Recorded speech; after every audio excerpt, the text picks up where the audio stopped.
আমরা একটি ইনফরমেশনে আমার থানার সাব ইন্সপেক্টর সঞ্জয় বর্মা এবং পিএসআই সুজিত সরকার, তো আমাদের কাছে একটা খবর ছিল যে বেদাগাতে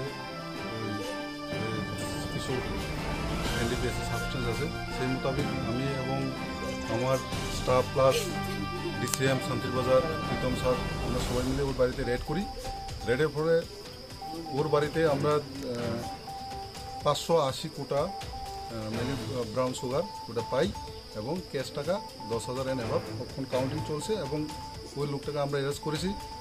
পরবর্তীকালে আমরা একটা থানা গিয়ে এনডিপিএস কেস রেজিস্টার করা হবে এবং ইনভেস্টিগেশন যা আছে করে আমরা টেক অফ অ্যাকশন নেওয়া হবে। Thank you. কই আছে দেখা দাও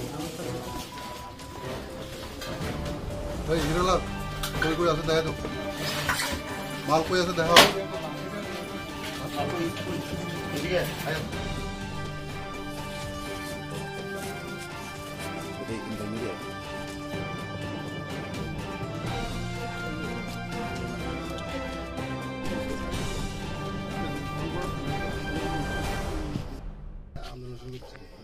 বন্ধ করতাম না, মারলে মারলে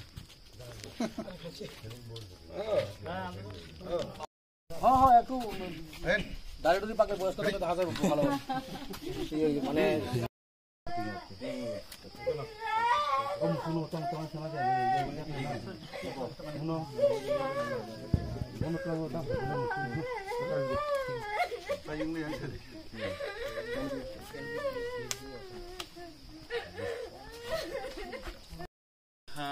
ওসি সাহেবের থেকে ইনফরমেশন পেয়ে এবং লোকাল সোর্সেস থেকে ওরা যে ইনফরমেশন পেয়েছে সেটা পেয়ে আমরা এখানে বিকন্ন বৈদ্যপাড়া বেতাগাতে এখানে এসেছি। জনৈক হিরালাল দেবনাথ ওনার বাড়ি থেকে আমরা বেশ কিছু এখানে যেটা আমরা ডাউট করছি ব্রাউন সুগার, পুলিশ যেটা বললো যদিও এটা টেস্টিংয়ের জন্য পাঠানো হবে, লার্জ কোয়ান্টিটিতে পাওয়া গেছে এবং কিছু ক্যাশ এবং কিছু সিগারেটের প্যাকেট এগুলো পাওয়া গেছে। এখন পুলিশ ওনাকে নিয়ে যাচ্ছে, বাকিটা ওসি সাহেব ডিটেলটা টেকনিক্যালি যা আছে উনি বলবেন। চেক করে নাও, মারতো না কিছু হতো না, কিছু আসেনি চেক করো না ভালো করে প্রসিডিং আর আমি চেক করুন, তারা চেক করেন, তুমি চেক করো, আমার চেক করো আপনার কাছে খবর আছে, তোমার বড় জিনিস আছে, চেক করো, আমাকে চেক করো না, তুমি চেক করো তুমি না চেক করো, হ্যাঁ তুমি চেক করো তাহলে